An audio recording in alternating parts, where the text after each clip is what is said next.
Bismillahir Rahmanir Rahim. Welcome to the National University online class. During the pandemic, I feel proud to be the part of this National University online video class lecture as a resource person. জাতীয় বিশ্ববিদ্যালয়ের online ক্লাসে সবাইকে স্বাগতম জানাচ্ছি। প্রিয় ছাত্রছাত্রী, এই করোনাকালীন পরিস্থিতিতে শিক্ষা কার্যক্রম চালু রাখার স্বার্থে জাতীয় বিশ্ববিদ্যালয়ের অনলাইন ক্লাসে আমি সংযুক্ত হতে পেরে আনন্দিত এবং গর্বিত বোধ করছি। Please maintain the health rules. সকলকে স্বাস্থ্যবিধি মেনে চলার জন্য আহ্বান করা হচ্ছে। আমি আব্দুল্লাহ আল মামুন আজকে তোমাদের সামনে উপস্থিত হয়েছি অ্যাকাউন্টিং বিষয়ে একটি লেকচার দেওয়ার জন্য।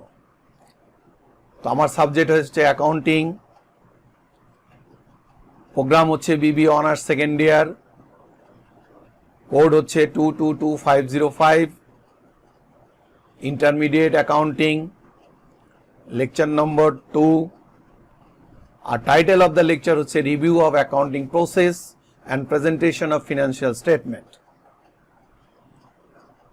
তো আমি Abdullah Al Mamun, associate professor and chairman department of accounting, Mohammadpur কেন্দ্রীয় কলেজ, ঢাকা। আমার ইমেইল হচ্ছে almamun@gmail.com। তো প্রিয় শিক্ষার্থীবৃন্দ, আসো আমরা মূল আলোচনায় চলে যাই। তো এখানে আমি তোমাদের ফুলের শুভেচ্ছা দিয়ে, সবাইকে ফুটন্ত গোলাপের শুভেচ্ছা দিয়ে শুরু করতেছি। তো প্রথমেই দেখো, তোমরা যে ইয়ারের ক্লাসটা নিচ্ছি সেটা হচ্ছে বিবি honours second year, intermediate accounting, chapter number 1। Chapter number 1-এ review of accounting process and presentation of financial statement নিয়ে আজকের আলোচনা। এবার আমরা দেখি আমরা এই চ্যাপ্টারে কোন কোন জিনিস নিয়ে আলোচনা করব বা শিখতে পারবো। তো প্রিয় শিক্ষার্থী, দেখো এই পাঠ শেষে তোমরা যেটা জানতে পারবা সেটা হচ্ছে to know indirect operating income. Indirect operating income সম্বন্ধে জানতে পারবা। To know indirect operating expense, operating expense সম্বন্ধে জানতে পারবা। Operating profit and loss account, operating profit এবং লস সম্বন্ধে জানতে পারবা। To know non operating income, non operating income সম্বন্ধে জানতে পারবা। To know non operating expense, এটাও শিখতে পারবা। ক্যালকুলেট নেট প্রফিট বা লস, নেট প্রফিট এবং লস সম্বন্ধে জানতে পারবা। আরও জানতে পারবা, একটু খেয়াল করো, আরও শিখতে পারবা হোয়াট ইজ ফিনান্সিয়াল স্টেটমেন্ট। আমরা আর্থিক অবস্থার বিবরণী কিভাবে তৈরি করতে পারি। এরপরে what is current asset, current asset আমরা কি জানতে পারবো। What is fixed assets, fixed asset কি আমরা জানতে পারবো এবং শিখতে পারবো। এবং এখান থেকে আমরা আরও শিখতে পারবো difference between current asset and fixed assets. তাহলে কারেন্ট অ্যাসেট এবং ফিক্সড অ্যাসেটের ডিফারেন্সগুলোও আমরা এখান থেকে জানতে পারবো। তো প্রিয় শিক্ষার্থী, প্রথমে আমরা শুরু করি। দেখো, ইনডাইরেক্ট অপারেটিং ইনকাম। আমাদের ইনডাইরেক্ট অপারেটিং ইনকামগুলা কি কি আছে সেটা একটু জেনে নেওয়া ভালো, কারণ ইনডাইরেক্ট অপারেটিং ইনকাম না চিনলে আমরা কিন্তু ফিনান্সিয়াল স্টেটমেন্ট করে মজা পাবো না। তো ইনডাইরেক্ট অপারেটিং ইনকামের মধ্যে আছে যেমন ডিসকাউন্ট রিসিপ্ট, কমিশন রিসিপ্ট এবং আদার্স অন্যান্য আরও ইনডাইরেক্ট অপারেটিং ইনকাম আছে। এত দেওয়া সম্ভব না, এই জন্য 2-1টা দিয়ে তোমাদেরকে বোঝানোর চেষ্টা করতেছি। এরপরে আসো, দেখো আমাদের অপারেটিং এক্সপেন্স। তো অপারেটিং এক্সপেন্সের মধ্যে আমাদের অপারেটিং এক্সপেন্সকে আমরা দুই ভাগে ভাগ করতেছি। অপারেটিং এক্সপেন্সকে আমরা দুই ভাগে ভাগ করতেছি। একটা হচ্ছে অফিস অ্যান্ড অ্যাডমিনিস্ট্রেটিভ এক্সপেন্স, আর একটা হচ্ছে সেলিং অ্যান্ড ডিস্ট্রিবিউশন এক্সপেন্স। প্রিয় শিক্ষার্থী দেখো, অফিস অ্যান্ড অ্যাডমিনিস্ট্রেটিভ এক্সপেন্স মূলত অফিসের সাথে রিলেটেড, মানে অফিসের সাথে রিলেটেড যে খরচগুলা সেগুলাকে আমরা অফিস এক্সপেন্স বলতেছি। আর সেলসের সাথে রিলেটেড যে খরচগুলা সেগুলা কিন্তু আমরা সেলিং এক্সপেন্স বলতেছি। তো অফিস এবং অ্যাডমিনিস্ট্রেটিভ এক্সপেন্সের মধ্যে যেমন office salaries, office expense, stationery, office supplies, depreciation on office property, insurance on office property, all other office property, মানে অন্যান্য যত অফিস খরচ আছে সব এইখানে তুমি অন্তর্ভুক্ত করবা। আর সেলিং অ্যান্ড ডিস্ট্রিবিউশনের মধ্যে সেলস রিলেটেড আমি আগেই বলেছি, সেলস রিলেটেড মধ্যে যেমন sales salaries and commission, travelling expense, advertising expense, bad debt expense, royalty, all indirect expense to selling and distribution of goods, অন্যান্য সকল ইনডাইরেক্ট সেলিং এবং ডিস্ট্রিবিউশনের সাথে রিলেটেড যেগুলা সেগুলা কিন্তু আমরা এখানে সাধারণত দেখাই। তো প্রিয় শিক্ষার্থী, এরপরে আমরা দেখে নেই অপারেটিং ইনকাম এবং লস অথবা লস আমরা কিভাবে বের করব। তাহলে অপারেটিং ইনকাম লস বের করতে হলে আমাকে প্রথমে টোটাল ইনকাম আমরা বের করব, ইনকাম অথবা লস। যদি মাইনাস ফিগার আসে তাহলে লস হবে, প্লাস ফিগার আসলে ইনকাম হবে। টোটাল ইনকাম এবং লসের সাথে অপারেটিং ইনকামটা আমরা যোগ করব, আর অপারেটিং এক্সপেন্সটা আমরা কি করব, বাদ দিব। তো অপারেটিং ইনকাম যোগ করব এবং অপারেটিং এক্সপেন্সটা বাদ দেওয়ার পরেই কিন্তু আমরা অপারেটিং ইনকাম অথবা লস আমরা পেয়ে যাব। যদি প্লাস ফিগার আসে তো অপারেটিং ইনকাম হবে, মাইনাস ফিগার আসলে অপারেটিং লস হবে।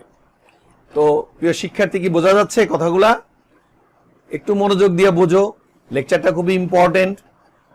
এই প্রথম চ্যাপ্টার থেকে তোমাদের অনেক প্রতি বছরেই প্রায় প্রশ্ন আছে, সুতরাং চ্যাপ্টারটা যদি ভালো করে বোঝো তাহলে আশা করতেছি তুমি অঙ্কগুলা নিজেই করতে পারবে।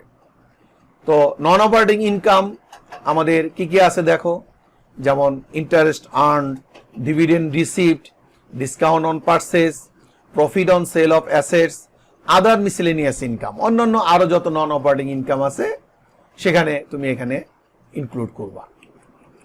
এবার আমরা দেখি যে নন অপারেটিং এক্সপেন্স আমাদের কি কি আছে। নন অপারেটিং এক্সপেন্সের মধ্যে আমাদের আছে দেখো, একটা হচ্ছে ইন্টারেস্ট পেইড আছে, হ্যাঁ, ডোনেশন এক্সপেন্স আছে, loss on sale of assets আছে, আদার মিসেলেনিয়াস এক্সপেন্স আছে। তো নন অপারেটিং এক্সপেন্স গুলো আমাদের চিনতে হবে, কারণ অঙ্ক করার সময় এগুলা লাগবে। এবার প্রিয় শিক্ষার্থী দেখো, তোমরা আরেকটু সামনের দিকে যাই, নেট প্রফিট এবং লস কিভাবে আমরা বের করব। নেট প্রফিট এবং লস বের করার জন্য আমাদের অপারেটিং ইনকাম এবং লসের সাথে, অপারেটিং ইনকাম কিন্তু আমরা আগে বের করলাম, তো অপারেটিং ইনকাম এবং লসের সাথে নন অপারেটিং ইনকাম আমরা যোগ করব এবং নন অপারেটিং এক্সপেন্স কিন্তু আমরা কি করব, বাদ দিব। তাই অপারেটিং ইনকামের সাথে নন অপারেটিং ইনকাম আমরা যোগ করব, নন অপারেটিং এক্সপেন্স আমরা বাদ দেওয়ার পরে যেটা আমরা পাবো নেট প্রফিট বা নেট ইনকাম। যদি মাইনাস ফিগার আসে তাহলে নেট লস চলে আসবে। তো প্রিয় শিক্ষার্থী, আমরা কিন্তু অপারেটিং ইনকাম বা নেট লস বা প্রফিট সম্বন্ধে এখান থেকে আমরা একটা ধারণা নিতে পারি। তো দেখো, আমরা এবার একটা ছবি দিয়েছি, এখান থেকে আমাদের একটু আইডিয়াটা ক্লিয়ার করার জন্য, যে আমরা অনেক সময় ক্যাপিটাল চিনি না, যে কোনটা স্মল ক্যাপিটাল কোনটা হাই ক্যাপিটাল। তো আমাদের এখানে ক্যাপিটালটাকে খুব ভালো করে চিনতে হবে, মানে মূলধন। তো দেখো, চার দোকানদার, সে একটা টি শপ, তার হচ্ছে স্মল ক্যাপিটাল, মানে অল্প মূলধন নিয়েও সে ব্যবসাটা চালাইতে পারে। কিন্তু যখন আমি ফটোস্টেট মেশিনের দোকান দিব তখন কিন্তু আমাদের হাই ক্যাপিটাল লাগবে, কারণ একটা ফটোস্টেট মেশিনের দামই তো মনে করো 1 থেকে 1.5 লাখ টাকা, কি তাই তো? তো তাহলে এটাকে আমরা স্মল ক্যাপিটাল বা ছোট্ট মূলধন বলতে পারি, এটাকে আমরা বড় মূলধন বলতে পারি। তো এখন আমরা দেখি, কিছু ছবি দেখলেই আমাদের ক্লিয়ার হয়ে যাবে যে আমাদের আজকে যে আলোচনার বিষয় সে জিনিসগুলো আমরা কিভাবে জানতে পারবো। যেমন আমাদের দেখো, ক্যাশ ইন হ্যান্ড, তোমরা নগদ টাকা চেনো, এটা হচ্ছে ক্যাশ ইন হ্যান্ড। আবার বিল্ডিং চেনো, এটা হচ্ছে বিল্ডিং। আবার দেখো, এখানে আমাদের ফার্নিচার দেওয়া আছে। তাহলে ফার্নিচার। এবার দেখো আমরা এখানে হচ্ছে কম্পিউটার। তাহলে এই যে জিনিসগুলাকে আমরা কি বলতেছি, এই জিনিসগুলাই কিন্তু আমাদের ব্যবসায়ের একটা অ্যাসেটস বা সম্পত্তি, তাই না? তো এই অ্যাসেটস গুলাকে আমরা স্থায়ী সম্পত্তি বা চলতি সম্পত্তি বলতে পারি। যেমন এগুলো ব্যবসায়ের মালিকানাধীন থাকে এবং ব্যবসায় মুনাফা অর্জনের কাজে ব্যবহৃত হয়। তো ব্যবসায় মালিকানাধীন থাকে এবং এইগুলা দিয়েই কিন্তু আমরা ব্যবসা করে মুনাফাটা অর্জন করি। তাহলে সম্পত্তি সম্বন্ধে একটু ধারণা দেওয়া হলো। এরপরে আমরা দেখি যে এখানে একটা ছবিতে খেয়াল করো, আমরা দেখতেছি একজন বিজনেসম্যান, ঠিক আছে? একজন বিজনেসম্যান একটা ব্যাংকের সাথে, ব্যাংকের ম্যানেজার সাথে বিজনেসম্যান কি বলতেছে, কথা বলতেছে। আই মিন বিভিন্ন ব্যাপারে বিজনেসম্যানের সাথে ব্যাংক ম্যানেজারের কথা হতে পারে। যে এখানে দেখো আমরা বলছি উক্ত ব্যবসায়ী ব্যাংক থেকে ঋণ এনেছে যা ব্যবসা থেকে পরিশোধ করতে হবে। তাহলে ব্যবসায়ী ব্যাংক থেকে ঋণ নেওয়ার পরে ব্যবসা থেকে তো পরিশোধ করবে, ব্যবসা করবে, টাকা ইনকাম হবে, সেখান থেকে পরিশোধ করবে। আর ব্যবসায়ীর আর্থিক অবস্থা বলতে এই সম্পদ, দায় এবং মূলধনকে বোঝায়। তাহলে আমরা আর্থিক অবস্থাটা জানলাম। আর্থিক অবস্থা নিয়ে যেহেতু আমরা আলোচনা করব, তাহলে আর্থিক অবস্থার কোন কোন জিনিসগুলো লাগতেছে, যেমন আমাদের সম্পদ লাগতেছে, আমাদের দায় লাগতেছে এবং আমাদের মূলধন লাগতেছে। এগুলা মিলেই, সবগুলা মিলেই আমাদের হচ্ছে কি একটা আর্থিক অবস্থা বিবরণী বা আর্থিক অবস্থা আমরা তৈরি করব। প্রিয় শিক্ষার্থী, আর একটু সামনের দিকে যাই। দেখো আমাদের এখানে দেখা যাচ্ছে একটা পারচেজার এবং একজন সেলার কি করতেছে, খেয়াল করো। এখানে আমাদের বলছে পারচেজার মানে ক্রেতা, সেলার হচ্ছে বিক্রেতা। উক্ত ব্যবসায়ী ক্রেতার নিকট বাকিতে পণ্য বিক্রয় করছে। তাহলে ব্যবসায়ী কি করতেছে, বাকিতে পণ্য যখন বিক্রয় করতেছে তখন অটোমেটিক্যালি কিন্তু আমাদের একজন দেনাদারের সৃষ্টি হয়ে যাচ্ছে, মানে আই মিন অ্যাকাউন্ট রিসিভেবলের সৃষ্টি হয়ে যাচ্ছে, ঠিক আছে? তো প্রিয় শিক্ষার্থী একটু খেয়াল করো যে এই যে দেনাদারের সৃষ্টি হচ্ছে, উক্ত ক্রেতা পরবর্তীতে ব্যবসায়ীকে টাকা দিবেন, সুতরাং উক্ত ক্রেতা ব্যবসায়ীর নিকট দেনাদার।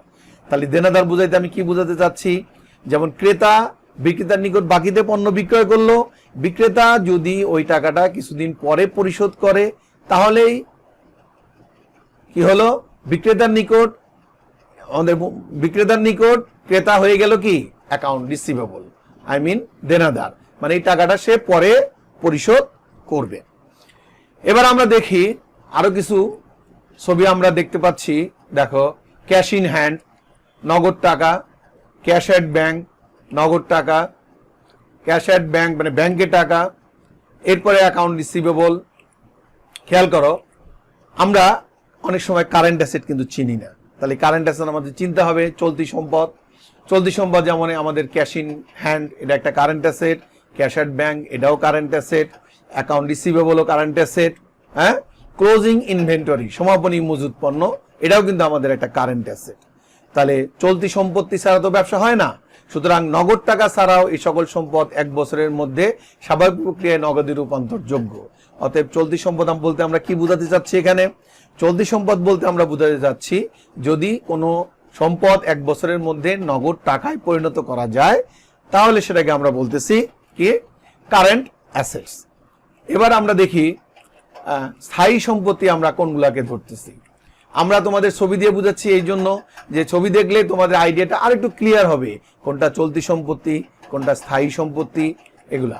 তো দেখো আমাদের এখানে দেখা যাচ্ছে টাইপ মেশিন, এটা একটা ফিক্সড অ্যাসেট, আবার ল্যাপটপ এটাও ফিক্সড অ্যাসেট, তাহলে ফার্নিচারও ফিক্সড অ্যাসেট, ট্রাকও ফিক্সড অ্যাসেট। তাহলে এই যে ফিক্সড অ্যাসেটগুলো ব্যবসাতে লাগে, তাহলে ফিক্সড অ্যাসেট দীর্ঘকাল ধরে ব্যবসায় ব্যবহৃত সম্পদ, সুতরাং দীর্ঘকাল ধরে ব্যবসায় ব্যবহৃত সম্পদ ব্যবহার করার ফলেই না আমরা ইনকাম এবং লস তৈরি করতে পারি বা নেট ইনকাম বের করতে পারি। তো আমরা এবার তাহলে ফিক্সড অ্যাসেট সম্বন্ধে জানলাম। এবার আমরা চলে যাই একটা উদাহরণ দিলে বা একটা এক্সারসাইজ বা একটা উদাহরণ দিলে তোমাদের কাছে জিনিসটা কিন্তু ক্লিয়ার হয়ে যাবে। যেমন দেখো এখানে বলছে following trial balance of the Gamma trading House as December 31, 2013, Gamma trading House trial balance. এখন খেয়াল করো গামা ট্রেডিং হাউসের একটা ট্রায়াল ব্যালেন্স দেওয়া আছে। ট্রায়াল ব্যালেন্সটা তোমরা জানোই কোনো ফাইনাল অ্যাকাউন্ট করতে বা ফিনান্সিয়াল স্টেটমেন্ট তৈরি করতে একটা দেওয়া মিল দেওয়া থাকে বা ট্রায়াল ব্যালেন্স দেওয়া থাকে, সাথে কিছু অ্যাডজাস্টমেন্ট দেওয়া থাকে। সেখান থেকেই তো আমরা বেসিক্যালি একটা ইনকাম স্টেটমেন্ট এবং ব্যালেন্স শিট তৈরি করতে পারি, তাই তো? তো আমরা এখানে দেখি যেমন ট্রায়াল ব্যালেন্সের মধ্যে ডেবিট সাইডে আছে যেমন পারচেস 2 লাখ টাকা, অ্যাকাউন্ট রিসিভেবল কত 50,000 টাকা, ইনভেন্টরি ওপেনিং ইনভেন্টরি 10,000 টাকা, ওয়েজেস হচ্ছে 12,000 টাকা, প্রিপেইড রেন্ট হচ্ছে 5,000 টাকা, ফ্রেইট আউট হচ্ছে 8,000 টাকা, অ্যাডমিনিস্ট্রেটিভ এক্সপেন্স হচ্ছে 15,000 টাকা, ইকুইপমেন্ট হচ্ছে আমাদের 1,50,000 টাকা, ইন্টারেস্ট এক্সপেন্স হচ্ছে 10,000 টাকা, ক্যাশ 25,000 টাকা। এটা হচ্ছে আমাদের অ্যাসেট সাইড বা ডেবিট সাইড, ঠিক আছে? এবার ক্রেডিট সাইডে আমাদের কি কি আছে দেখো, যেমন সেলস 3 লাখ টাকা, অ্যাকাউন্টস পেয়েবল 45,000 টাকা, অ্যালাউন্স ফর ব্যাড ডেটস হচ্ছে 5,000 টাকা, ইন্টারেস্ট ইনকাম হচ্ছে 15,000 টাকা, ক্যাপিটাল হচ্ছে 1,20,000 টাকা। তাহলে টোটাল ট্রায়াল ব্যালেন্সের যোগফল হচ্ছে 4,85,000 টাকা। এই ট্রায়াল ব্যালেন্সের সাথে কিছু অ্যাডজাস্টমেন্ট থাকবে, খেয়াল করো। এই যে এডিশনাল ইনফরমেশন মানে অ্যাডজাস্টমেন্ট, তো এই অ্যাডজাস্টমেন্টগুলো দিয়েই আমরা একটা ফাইনাল অ্যাকাউন্ট তৈরি করতে পারি। তো অ্যাডজাস্টমেন্টগুলো কিন্তু ভালো করে বুঝতে হবে। অ্যাডজাস্টমেন্টগুলো আমি একটু ক্লিয়ারলি বুঝাই দিচ্ছি, খেয়াল করো। যে ক্লোজিং ইনভেন্টরি ভ্যালুড হচ্ছে 30,000 টাকা, মানে সমাপনী মজুত পণ্যের মূল্য হচ্ছে কত? সমাপনী মজুত পণ্যের মূল্য হচ্ছে আমাদের 30,000 টাকা। আর সেলস অমিটেড বিং রেকর্ডেড, তোমাদের কিন্তু বাংলা সহ বলতেছি এই জন্য যে বাংলাটা জানলে তোমার অঙ্কটা পরবর্তীতে করতে সুবিধা হবে। যেমন সেলস অমিটেড বিং রেকর্ডেড মানে সেলস বাদ পড়ে গেছে কত? 10,000 টাকা। তো বাদ পড়ে গেছে, এগুলাকে আমরা অ্যাডজাস্ট করব। গুডস ডিস্ট্রিবিউটেড অ্যাজ স্যাম্পল মানে আমরা যেটাকে বলি বিনামূল্যে পণ্য বিতরণ। হ্যাঁ, বিনামূল্যে পণ্য বিতরণ আই মিন অ্যাডভার্টাইজমেন্ট। বিনামূল্যে পণ্য বিতরণ আমাদের কত আছে? 8,000 টাকা। তবে এই অ্যাডজাস্টিংগুলো করার সময় তোমাকে কিন্তু মনে রাখতে হবে অ্যাডজাস্টমেন্টগুলো মিনিমাম 2 বার 3 বার এবং 4 বার অঙ্কের ভিতরে কাজ হতে পারে। সুতরাং অ্যাডজাস্টমেন্টের গুরুত্ব এই জন্যই সবচেয়ে বেশি। দেখো ডি নাম্বারে বলছে raise the allowance for bad debts 5% on net sale. তো allowance for bad debt 5% net সেলের উপরে ধরতে বলছে। প্রিয় শিক্ষার্থী, এখানে আমাদের যে জিনিসটা মনে রাখতে হবে সেটা হচ্ছে সাধারণত অ্যালাউন্স ফর ব্যাড ডেট কিন্তু অ্যাকাউন্ট রিসিভেবলের উপরে হয়, কিন্তু এখানে 5% অন নেট সেল, নেট সেলের উপরে 5% ধরতে হবে। তার মানে নেট সেল ছাড়া অ্যাকাউন্ট রিসিভেবলের উপরে তুমি 5% ধরতে পারবা না। এখানে বলছে ই নাম্বারে দেখো 3,000 টাকা অফ দ্য ওয়েজেস, 3,000 টাকা of the wages related to the next accounting period. তার মানে নেক্সট অ্যাকাউন্টিং পিরিয়ডে তোমার 3,000 টাকা ওয়েজেস রাখতে বলছে, তার মানে ওয়েজেস অগ্রিম আছে। তাহলে এই যে আমাদের 1 2 3 4 5টা অ্যাডজাস্টমেন্ট দেওয়া আছে, এই 5টা অ্যাডজাস্টমেন্ট দিয়ে এবং আগের ট্রায়াল ব্যালেন্স সহ তোমাকে কি করতে বলছে? Prepare a multi step income statement, একটা মাল্টি স্টেপ ইনকাম স্টেটমেন্ট করতে বলছে এবং prepare a classified balance sheet, একটা ক্লাসিফাইড ব্যালেন্স শিট করতে বলছে। প্রিয় শিক্ষার্থী, এই অঙ্কটা তোমরা আগে খাতায় তুলে নিবা। খাতায় তুলে নিয়ে যখন অঙ্কর সলিউশনটা দেখতে থাকবা তখন দেখবা তোমাদের কাছে একদম পানির মতো ক্লিয়ার মনে হচ্ছে। আর ক্লিয়ার হলেই না তুমি অঙ্কগুলো পরীক্ষা হলে দিয়ে আসতে পারবা। তো আমরা একটু দেখি যে এবার কিভাবে সলিউশনটা করা যায়। তো প্রথমেই আমরা ইনকাম স্টেটমেন্ট করতে বলছে। তো আমরা ইনকাম স্টেটমেন্টটা কিভাবে করব ভালো করে একটু খেয়াল করো। ইনকাম স্টেটমেন্ট করার জন্য আমাদের প্রথমে দেখো Gamma trading House income statement for the year ended 31 December 2013। এখানে কিন্তু ফর দ্য ইয়ার ইন্ডেড লিখতে হবে, মানে সমাপ্ত বছরের জন্য 2013 সালে সমাপ্ত বছরের জন্য তুমি একটা ইনকাম স্টেটমেন্ট করতেছো। এখানে আরেকটা জিনিস মনে রাখতে হবে, সেটা হচ্ছে ইনকাম স্টেটমেন্ট সাধারণত বছরের শেষে করা হয়, এই জন্য ফর দ্য ইয়ার ইন্ডেড। এখানে কিন্তু অ্যাজ এট 31 ডিসেম্বর লাগানো যাবে না, কারণ ইনকাম স্টেটমেন্ট বছরের শেষে শুধু করা হয় না, সারা বছরের জন্য একটা ইনকাম স্টেটমেন্ট তৈরি করা হয় 31শে ডিসেম্বর তারিখে, এটা নির্দিষ্ট দিনে নয়। তাহলে ইনকাম স্টেটমেন্ট আমি কিভাবে করব? আমরা ইনকাম স্টেটমেন্ট এইভাবে করতে পারি, যেমন এখানে দেখো আমরা তো আগেই operating income, non operating income, expense এগুলো নিয়ে তোমাদের সাথে আলোচনা করলাম। এবার আসো আমাদের ইনকাম স্টেটমেন্ট করতে প্রথমে আমাদের সেলস লাগবে। এখন সেলস আমাদের অঙ্কতে দেওয়া আছে কত? 3 লাখ টাকা। এখন সেলসের সাথে আমাদের একটা অ্যাডজাস্টমেন্ট ছিল, খেয়াল করো, যে সেলস অমিটেড, হ্যাঁ, বাট নট রেকর্ডেড, মানে সেলস বাদ পড়ে গেছে কিন্তু রেকর্ড করা হয় নাই। ঠিক আছে, তাহলে বাদ পড়ে গেছে, এখন আমাকে রেকর্ড করতে হবে। তাহলে এটাকে রেকর্ড করতে হলে সেলসের সাথে আমার কি করতে হবে? যোগ করতে হবে। তাহলে সেলসের সাথে যোগ করতে হবে এবং পরবর্তীতে আমরা এটাকে অ্যাকাউন্ট রিসিভেবলের সাথে যোগ করে দিব। তো যাই হোক, আপাতত দেখো এখানে সেলসের সাথে আমি যদি 10,000 টাকা যোগ করে ফেলি তাহলে আমাদের নেট সেল যার আছে কত, 3,10,000 টাকা। এই নেট সেলটা 3,10,000 টাকা যে বের করলাম, এই নেট সেলটার উপরেই কিন্তু তোমাকে ব্যাড ডেটটা ধরতে হবে। আমি এটা আগেও বললাম যে ব্যাড ডেটটা ধরতে বলছে ওরা নেট সেলের উপরে, 3,10,000 টাকার উপরে তোমাকে কি করতে হবে, ব্যাড ডেটটা ধরতে হবে। এবার আসো আমরা দেখি যে আমাদের নেট সেল বের হয়ে গেল।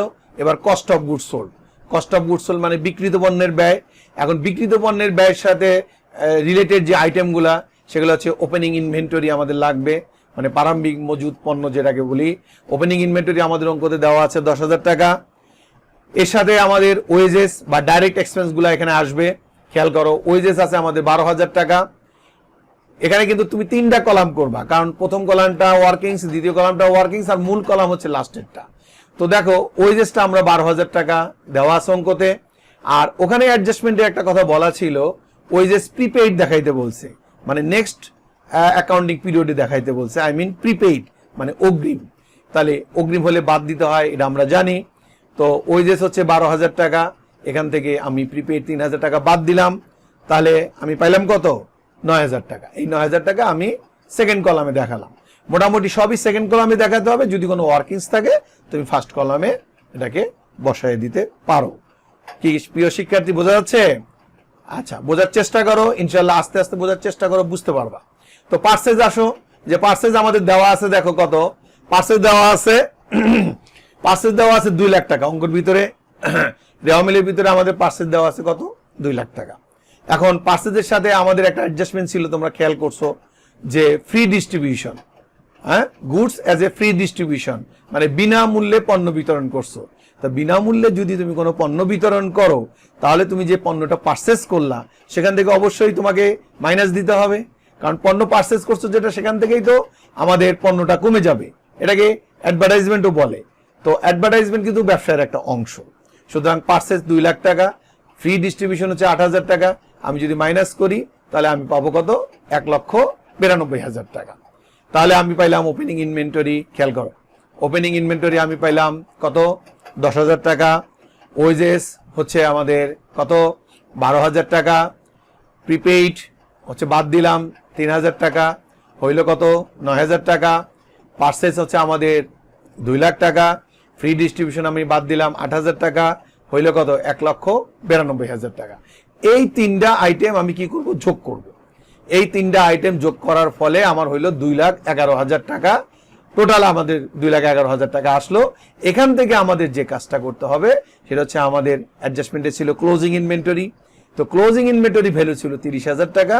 এই ক্লোজিং ইনভেন্টরি আমরা কি করব, বাদ দিব। তাহলে ক্লোজিং ইনভেন্টরি যখন আমি মাইনাস করব, তখন আমি পেয়ে যাব 1,81,000 টাকা। এই 1,81,000 টাকাকেই কিন্তু আমরা বলতেছি কি, কস্ট অফ গুডস সোল্ড।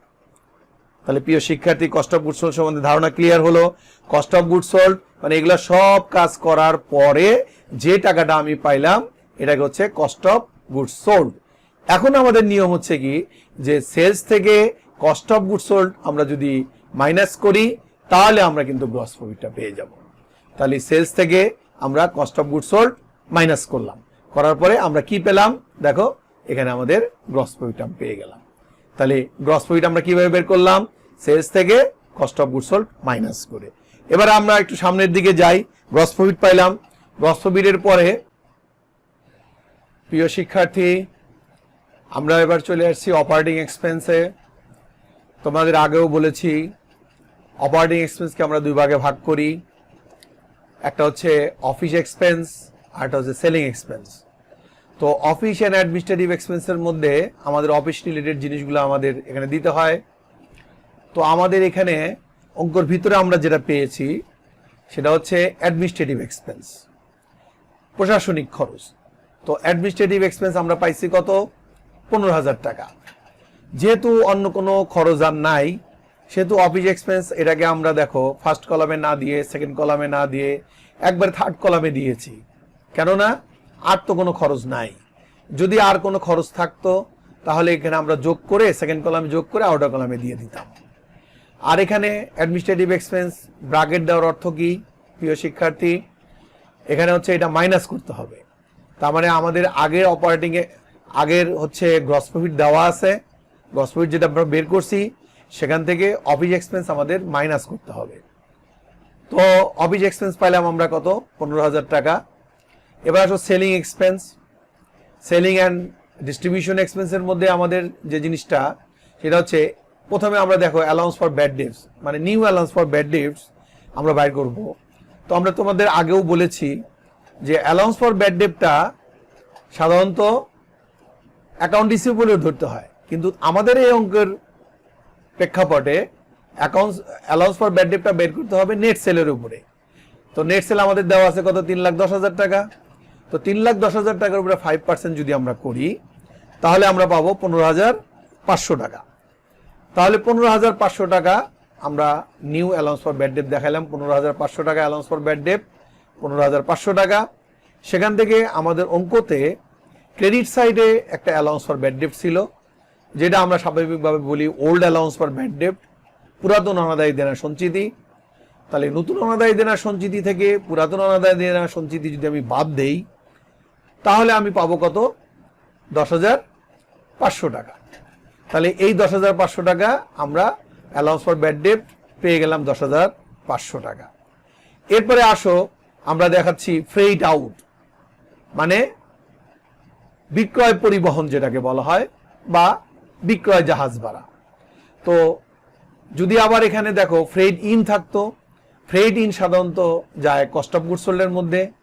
আমাদের এই অঙ্কতে ফ্রেইট ইন নাই, কিন্তু ফ্রেইট আউট আছে। সুতরাং এখানে ফ্রেইট আউট বা বিক্রয় পরিবহন আমরা দিলাম কত? 8,000 টাকা। এরপরে আসো অ্যাডভার্টাইজমেন্ট এক্সপেন্স। অ্যাডভার্টাইজমেন্ট এক্সপেন্স কিন্তু কোনটা? Goods distribution as sample. Sample হিসেবে যে গুডসটা ডিস্ট্রিবিউশন করা হয়েছে সেটাকে কিন্তু আমরা বলতেছি অ্যাডভার্টাইজমেন্ট এক্সপেন্স, যেটা আমরা আগের পার্টে পারচেজ থেকে মাইনাস করেছি। এবার এখানে আমরা অ্যাডভার্টাইজমেন্ট এক্সপেন্স হিসাবে দেখালাম সেলিং এক্সপেন্সের মধ্যে। এটা যেহেতু সেলস রিলেটেড আইটেম, সেলিং এক্সপেন্সের মধ্যে দেখালাম। তাহলে টোটাল আমাদের সেলিং এক্সপেন্স পাইলাম 10,500, 8,000, আর হচ্ছে এখানে হচ্ছে অ্যাডভার্টাইজমেন্ট এক্সপেন্স 8,000, টোটাল হচ্ছে 26,500। এই 26,500 আমরা এখানে মাইনাস ফিগারে দেখাইছি কেন? এটা হচ্ছে আমাদের গ্রস প্রফিট থেকে মাইনাস হবে। তাহলে আমাদের টোটাল অপারেটিং এক্সপেন্স আমরা পাচ্ছি এই 15,000 আর হচ্ছে 26,500। এই দুইটা আমরা যোগ করে, যেমন আমাদের আগে পাইছি 1,29,000 টাকা গ্রস প্রফিট, এইটার থেকে যদি এইটা এবং এইটা বাদ দেই 1,29,000 টাকার থেকে, তাহলে আমরা টোটাল অপারেটিং ইনকাম পাবো 87,500। প্রিয় শিক্ষার্থী, বোঝা যাচ্ছে? দেখো টোটাল অপারেটিং ইনকাম আমরা পাইলাম কত? 87,500। এখন এই টোটাল অপারেটিং ইনকামের সাথে আমাদের আরেকটু কাজ করতে হবে, সেটা হচ্ছে নন অপারেটিং ইনকাম এবং নন অপারেটিং এক্সপেন্স আমাদের আনতে হবে। তো আমাদের অঙ্কতে নন অপারেটিং ইনকাম আছে 15,000 টাকা, এটা আমরা এখানে যোগ করব। আর নন অপারেটিং এক্সপেন্স আছে আমাদের, নন অপারেটিং ইনকামের মধ্যে যেমন দেখো ইন্টারেস্ট ইনকাম আছে 15,000 টাকা, এটা আমরা এখানে যোগ করব। আর নন অপারেটিং এক্সপেন্সের মধ্যে আমাদের ইন্টারেস্ট এক্সপেন্স আছে 10,000 টাকা, এটা আমরা এখানে কি করব? বিয়োগ করব। এখন এটা এই 87,500 টাকা থেকে যদি আমরা 15,000 টাকা যোগ করি এবং 10,000 টাকা মাইনাস করি, তাহলে আমরা পাবো কি? 92,500 টাকা। এই 92,500 টাকারই কিন্তু আমরা বলতেছি নেট ইনকাম। তো প্রিয় শিক্ষার্থী, আমরা কিন্তু আগে গ্রস প্রফিট বের করছি, এখন আমরা নেট প্রফিট বা নেট ইনকাম বের করে ফেললাম। এইভাবে আমরা ইনকাম স্টেটমেন্ট করতে পারি। প্রিয় শিক্ষার্থী, আসো আমরা ব্যালেন্স শিটে চলে যাই। তো দেখো এখানে আমাদের কথা বলছে যে Gamma trading house balance sheet as at 31 December 2013। তোমাদের আমি আগেও একটু বলেছি, তারপরে আবার একটু শুনে রাখো, ব্যালেন্স শিট কিন্তু একটা নির্দিষ্ট দিনে হয়। এই জন্য আমরা লিখব এজ এট 31 ডিসেম্বর, মানে 31 ডিসেম্বরের ওই দিনে ব্যালেন্স শিট তৈরি করতে হয়। ব্যালেন্স শিট কিন্তু সারা বছর তৈরি করা যায় না। আর আমরা এখানে অবশ্যই লিখব এজ এট 31 ডিসেম্বর। পরীক্ষা হলে তোমরা যে জিনিসটা ভুল করো, সেখানে অনেক সময় দেখা যায় এখানে লিখে দাও for the year ended 31 December, কিন্তু এটা কিন্তু কারেক্ট নয়। কারেক্ট হচ্ছে ব্যালেন্স শিটে লিখতে হবে অ্যাজ অ্যাট 31 ডিসেম্বর 2013, কারণ একটা নির্দিষ্ট সময়ে আমি নির্দিষ্ট তারিখে আমি ব্যালেন্স শিট তৈরি করি। তাহলে এই জিনিসগুলো একটু খেয়াল করবা। এক্সামিনার কিন্তু এই জিনিসগুলো খুব ভালো করে দেখে যে ছাত্ররা কোন জিনিসটা ভুল করতে পারে।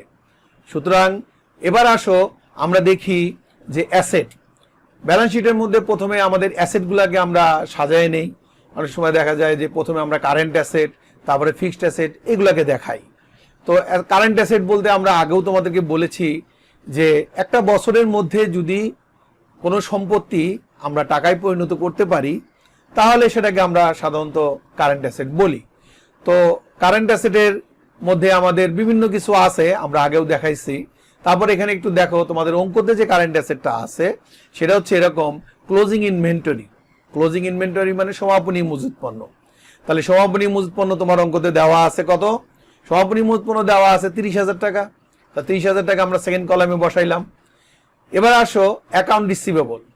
অ্যাকাউন্ট রিসিভেবল আমাদের দেনাদার, অঙ্কর ভিতরে দেওয়া আছে 50,000 টাকা। কিন্তু তোমাদের খেয়াল আছে কিনা, আগে বলছিল অ্যাকাউন্ট সেলস অমিটেড, সেলস বাদ পড়ে গেছে। তাহলে সেলস যদি বাদ পড়ে যায় তাহলে আমরা এখানে একটা অ্যাকাউন্ট রিসিভেবলের সাথে সম্পর্ক এবং সেলসের সাথে সম্পর্ক, এখানে তুমি মনে মনে জাবেদা চিন্তা করো। জাবেদা এরকম ছিল অ্যাকাউন্ট রিসিভেবল ডেবিট আর sales credit. Account receivable debit মানে অ্যাকাউন্ট রিসিভেবলের সাথে যোগ হবে, আর সেলসের সাথে তো আমরা ওখানে যোগ করেছি। তাহলে অ্যাকাউন্ট রিসিভেবল 50,000 টাকা। এবার অমিটেডটা আমি যেটা বাদ পড়ে গেছে সেটা আমি যোগ করলাম কত? 10,000 টাকা। এই টোটাল হইলো আমাদের কত? 60,000 টাকা।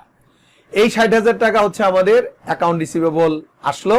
এখন এই অ্যাকাউন্ট রিসিভেবল থেকে আমাদের নিয়ম অনুযায়ী new allowance for bad date যদি আমরা ক্যালকুলেশন করে বাইর করি, এবং আমাদের অঙ্কতে কিন্তু আমরা বের করেছি, তোমরা খেয়াল করছো। তো new allowance for bad date আমরা বের করছি 15,500, যেটা 3,10,000 টাকার উপরে আমরা 15,000 টাকা 500 বের করছিলাম। সেই 15,500 টাকা আমাদের কি করতে হবে? এখান থেকে মাইনাস করতে হবে। তাহলে মাইনাস করলে অরিজিনালি আমরা অ্যাকাউন্ট রিসিভেবল এই বছরে কত সেটা আমরা দেখতে পারবো। তাহলে অরিজিনাল আমাদের অ্যাকাউন্ট রিসিভেবল আমরা এই বছরে পাইলাম কত? 44,500 টাকা। প্রিয় শিক্ষার্থী, এবার দেখো অ্যাকাউন্ট রিসিভেবল যখন পাইলাম, ক্লোজিং ইনভেন্টরিও আমরা পাইলাম, এরপরে প্রিপেইড ওয়েজেস। প্রিপেইড সম্বন্ধে একটা কথা বলি যে প্রিপেইড হচ্ছে অগ্রিম। সাধারণত অগ্রিম ওয়েজেস থেকে আমরা বাদ দিছি। আর তোমরা তো জানোই একটা অ্যাডজাস্টমেন্টের জিনিস দুইবার দেখাতে হয়। তাহলে প্রিপেইড ওয়েজেস ওখান থেকে ওয়েজেস থেকে একবার বাদ দিছি, আর ব্যালেন্স শিটে এসে কারেন্ট অ্যাসেটের মধ্যে আমাদের প্রিপেইড ওয়েজেস নামে আলাদাভাবে দেখাতে হবে। তো প্রিপেইড ওয়েজেস আমরা দেখালাম কত? 3,000 টাকা। তাহলে প্রিপেইড ওয়েজেস আমরা 3,000 টাকা দেখাইলাম। আরও আমাদের কারেন্ট অ্যাসেট আছে, যেমন প্রিপেইড রেন্ট। আমরা প্রিপেইড রেন্ট হিসাবে আমরা ওখানে বাদ দিয়েছিলাম রেন্ট থেকে। এবারে আমাদের এখানে দেখা যাচ্ছে প্রিপেইড রেন্ট হিসাবে আমাদের আছে কত? 5,000 টাকা। তাহলে প্রিপেইড ওয়েজেস হচ্ছে 3,000 টাকা, প্রিপেইড রেন্ট হচ্ছে আমাদের 5,000 টাকা। আর অঙ্কর ট্রায়াল ব্যালেন্সে ছিল আমাদের ক্যাশ ইন হ্যান্ড ছিল আমাদের 25,000 টাকা। তাহলে টোটাল আমরা এই ক্যাশ ইন হ্যান্ড সহ আমাদের কারেন্ট অ্যাসেট কি কি পাইলাম? ক্লোজিং ইনভেন্টরি 30,000 টাকা, অ্যাকাউন্ট রিসিভেবল পাইলাম 44,500 টাকা, প্রিপেইড ওয়েজেস পাইলাম 3,000 টাকা, প্রিপেইড রেন্ট পাইলাম 5,000 টাকা, ক্যাশ পাইলাম 25,000 টাকা। টোটাল আমাদের কারেন্ট অ্যাসেট মিলে দাঁড়াইলো হচ্ছে 1,07,500। এই 1,07,500 আমরা বলতে পারি এই অঙ্কের ক্ষেত্রে টোটাল কারেন্ট অ্যাসেট। তাহলে টোটাল কারেন্ট অ্যাসেট পাইলাম আমরা 1,07,500 টাকা। এবার টোটাল কারেন্ট অ্যাসেটের পরে আমরা চলে যাই ফিক্সড অ্যাসেট, মানে স্থায়ী সম্পত্তি। আমরা কিন্তু তোমাদের আগেও বলেছি স্থায়ী সম্পত্তি ব্যবসাতে দীর্ঘকাল ধরে ব্যবহার করা হয়। দীর্ঘকাল ব্যবসায়ের সুবিধা অর্জনের জন্য বা নেট মুনাফা অর্জনের জন্য বা ব্যবসায় ব্যবহারের জন্য স্থায়ী সম্পত্তি আমরা ক্রয় করে থাকি। সেই স্থায়ী সম্পত্তি আমাদের এই অঙ্কতে আছে একটাই, সেটা হচ্ছে আমাদের স্থায়ী সম্পত্তি আছে ইকুইপমেন্ট।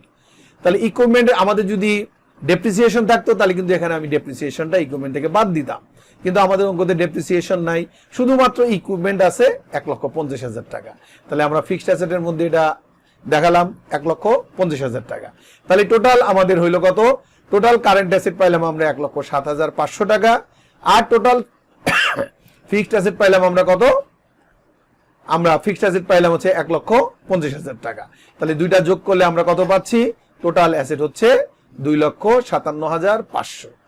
তাহলে টোটাল অ্যাসেটে আমরা কি বুঝাইতে পারলাম, বা তোমরা বোঝার চেষ্টা করো, ভালো করে বোঝার চেষ্টা করো, ইনশাল্লাহ আশা করি বুঝতে পারবা। এবার আমরা চলে যাই লায়াবিলিটির দিকে।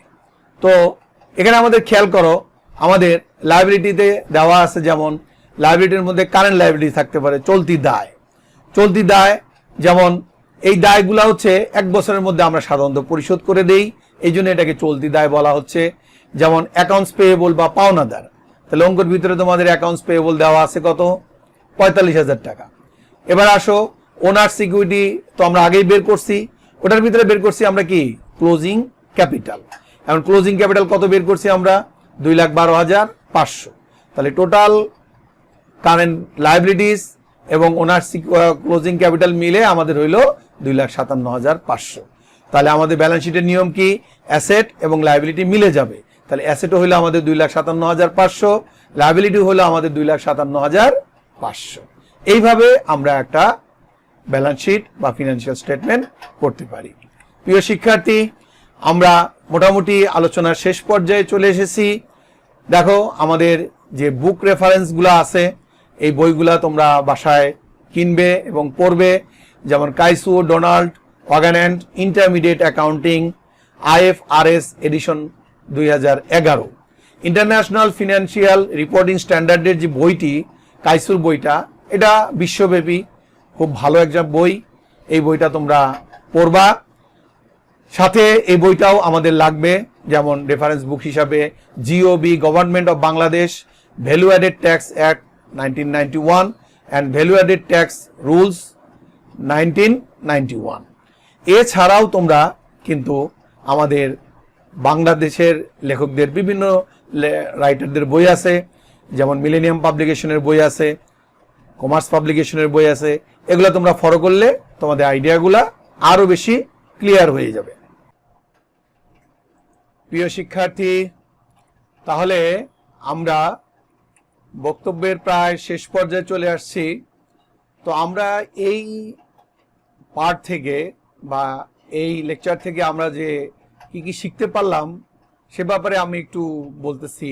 দেখো, আমরা কিন্তু ইনডাইরেক্ট অপারেটিং ইনকাম চিনলাম, কোনগুলা ইনডাইরেক্ট অপারেটিং ইনকাম এবং কিভাবে অঙ্কতে ইউজ করা হয় সেটা দেখলাম। ইনডাইরেক্ট অপারেটিং এক্সপেন্সগুলো আমরা দেখলাম। তারপরে অপারেটিং প্রফিট এবং লস কিভাবে নির্ণয় করা হয় সেটাও আমরা দেখলাম। নন অপারেটিং ইনকাম আমাদের কি কি সেটাও দেখলাম। নন অপারেটিং এক্সপেন্সগুলো আমরা চিনলাম। এরপরে আমরা দেখো কারেন্ট অ্যাসেট, চলতি সম্পদ এবং কোনগুলা চলতি সম্পদ সেগুলো কিন্তু আমরা দেখলাম এবং চিনলাম, এবং সেই অনুযায়ী তোমাদের কিন্তু একটা অঙ্কও বুঝায় দেওয়া হলো। ফিক্সড অ্যাসেট, স্থায়ী সম্পত্তি, আমাদের কোনগুলাকে আমরা স্থায়ী সম্পত্তি বলি।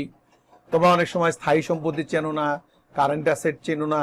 এগুলা চেনার জন্য এই লেকচারটা ভালো করে একটু দেখবা, দেখলে আমার মনে হয় এই সম্পর্কে আইডিয়া আরো বেশি ক্লিয়ার হয়ে যাবে। কারেন্ট লায়াবিলিটিস, চলতি দায়গুলো আমরা দেখলাম। ওনার সিকিউরিটি, মালিকানা সত্ত্ব, যেটা মালিকানা সত্ত্ব মালিকের মূলধন তৈরি করতে হয় সেটাও আমরা অঙ্কর ভিতরে প্রয়োগ করে তোমাদেরকে দেখালাম। এগুলো একটু ভালো করে দেখবা।